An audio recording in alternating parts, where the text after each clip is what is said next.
Hello everyone, कैसे हैं सभी। सभी लोग बहुत अच्छे होंगे और अपनी प्रिपरेशन कर रहे होंगे। तो चलिए शुरू करते हैं आज ईवीएस के क्वेश्चन बिना टाइम वेस्ट किए।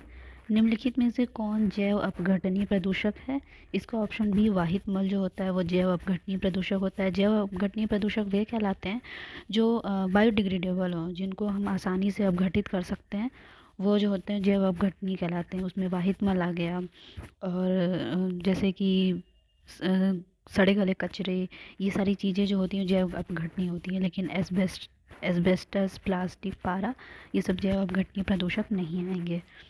ओके, नेक्स्ट है कार्बोहाइड्रेट होते हैं। कार्बोहाइड्रेट तीन तीन प्रकार के होते हैं, एक मोनोसेकेराइड, डाइसेकेराइड और पॉलीसेकेराइड।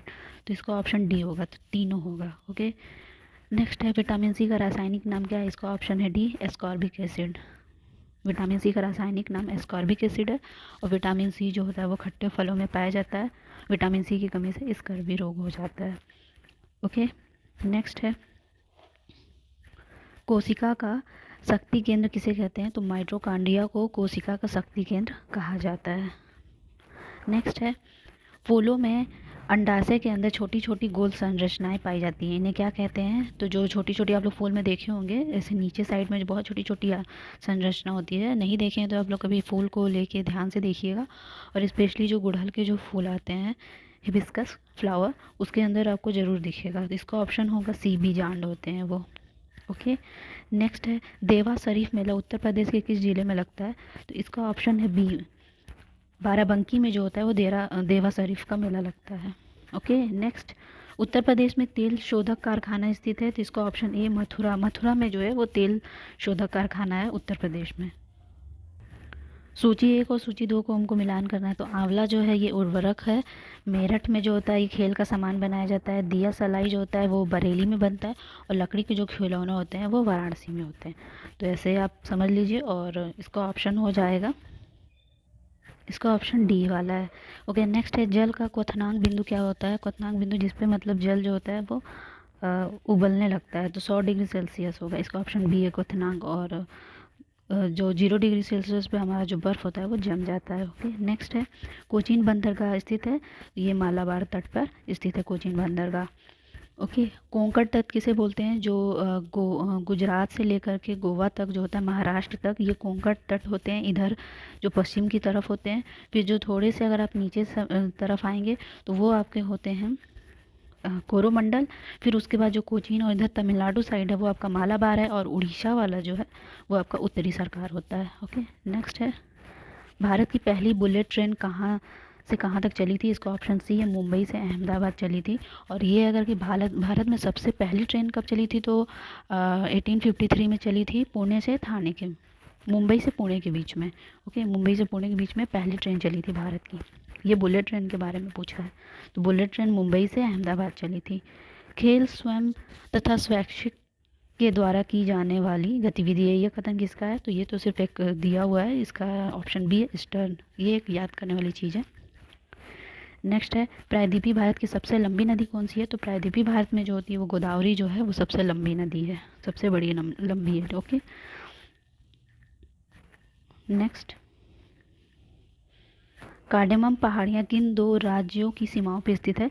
तो केरल और तमिलनाडु, इन दोनों राज्यों की सीमाओं पे है कार्डेमम। ओके, अगर आपको पूछे दक्षिण भारत की सबसे ऊंची चोटी कौन सी है, तो अन्नामलाई है। और अगर जैसे क्रम से पूछे कि जैसे कि आपको बोले कि दक्षिण से उत्तर की तरफ, तो हम आपको एक बताते हैं, हम कैप वर्ड आप याद कर सकते हैं। CAP होता है ना, तो CAP नीचे से आप लिखिए। C से होगा कार्डमम, A से अन्नामलाई और P से पालनिया। ओके, नेक्स्ट भारत वन स्थिति रिपोर्ट 2017 के अनुसार जिन राज्यों में क्षेत्रफल की दृष्टि से सर्वाधिक वनावरण है वे क्रमशः कौन से। इसका ऑप्शन है बी मध्य प्रदेश, अरुणाचल प्रदेश और छत्तीसगढ़। यहाँ पे अगर क्षेत्रफल की दृष्टि से देखा जाए तो सबसे ज़्यादा वन जो होते हैं इंडिया में वो मध्य प्रदेश में होते हैं। और अगर परसेंटेज वाइज अगर देखा जाए तो मिजोरम में सबसे ज़्यादा है। ओके, नेक्स्ट नर्मदा तथा सोन नदियाँ कहाँ से निकलती हैं। तो ये अमरकंटक की पहाड़ियाँ से निकलती हैं, नर्मदा और सोन। और नर्मदा नदी है वो सतपुड़ा और विंध्य के बीच में बहती है। ओके, और जो नदियाँ आपके पश्चिम की तरफ गिरती हैं वो जो होती हैं एस्चुरी बनाती हैं। ठीक। और जो उत्तर की तरफ गिरती हैं वो डेल्टा बनाती हैं। भारतीय संविधान के किस अनुच्छेद में राष्ट्रपति द्वारा अध्यादेश जारी करने की शक्ति प्रदान की गई? इसका ऑप्शन है बी, अनुच्छेद 123 में।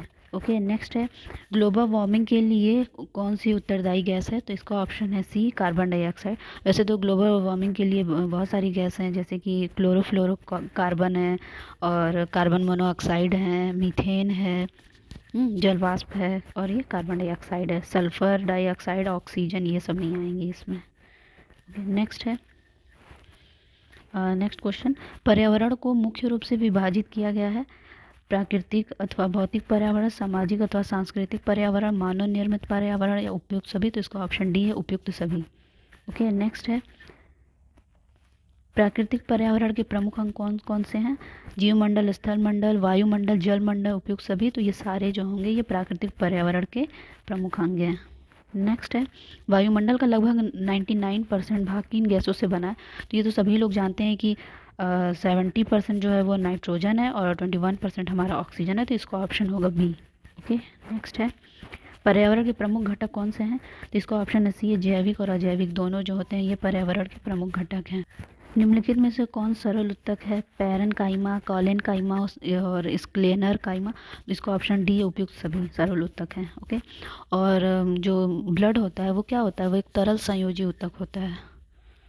नेक्स्ट है, पर्यावरण अपकर्षण से क्या आशय है? तो इसका ऑप्शन होगा मतलब चारों होंगे ऑप्शन, ए बी सी तीनों, तो हम लोग पढ़ते चलते हैं। पहला है पर्यावरणीय गुणों का अपकर्षण, मानवीय कार्यों से पर्यावरण में विपरीत परिवर्तन लाना। थर्ड है पारिस्थितिकी विभिन्नता के फलस्वरूप पारिस्थितिकी असंतुलन, और डी है उपयुक्त सभी। तो ये सभी होगा, ऑप्शन डी।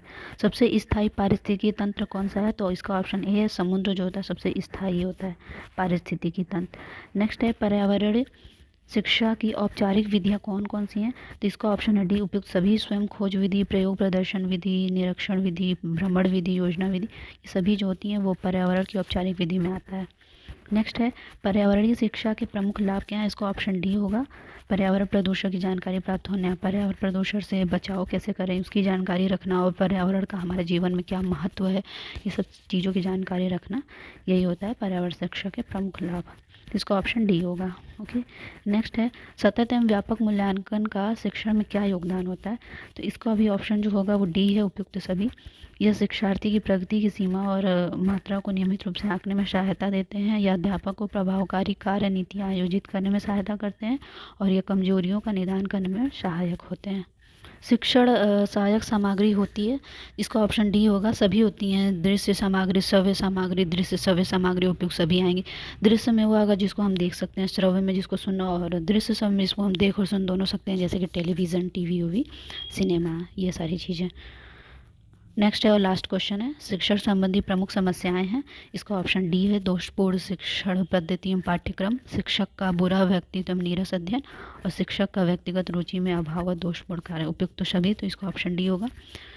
और कैसा लगा ये क्वेश्चन आप लोग ज़रूर बताइएगा। देखिए, मैं आप लोगों को जब क्वेश्चन कराती हूँ तो मैं बिना बात किए सिर्फ क्वेश्चन आप लोगों को प्रोवाइड करती हूँ, जिससे कि आप लोग की ज़्यादा से ज़्यादा प्रैक्टिस हो। नहीं तो ऐसे बहुत सारे लोग हैं जो सिर्फ बात ज़्यादा करते हैं, बोलते हैं मेरे चैनल को लाइक करिए, शेयर करिए, ये करिए, वो करिए, बहुत सारी चीज़ें मैं भी बोलती हूँ, ऐसी बात नहीं है, सभी लोग बोलते हैं। लेकिन जब आपको बोलना ही है तो ये चीज़ें आप लास्ट में बोलिए, ये नहीं कि अगर हम पढ़ा रहे हैं पढ़ाते समय भी बोलते जाएँ, तो वैसे क्या होता है कि ध्यान हमारा भटकता है, हम कॉन्सनट्रेट नहीं कर पाते हैं। तो यही चीज़ें हैं। वैसे तो जिसको जो अच्छा लगता है, जिसका सेशन अच्छा लगता है वो लाइक शेयर करता ही है, लेकिन मैं आप लोग को, मैं इस चीज़ को देखी हूँ, मैं एग्ज़ाम दी हूँ, मैं आप ही लोगों के बीच से ही एक हूँ, तो मैं ज़्यादा जानती हूँ, समझती हूँ। तो बस यही मैं कहती हूँ कि मेरे चैनल को भी थोड़ा लाइक शेयर सब्सक्राइब किया करिए, और अपने दोस्तों के साथ ज़रूर शेयर किया करिए, क्योंकि हम सिर्फ क्वेश्चन आप लोगों को प्रोवाइड करते हैं आप लोग की प्रैक्टिस के लिए। ओके, तो कैसा लगा आप लोग ज़रूर बताइएगा। Thank you.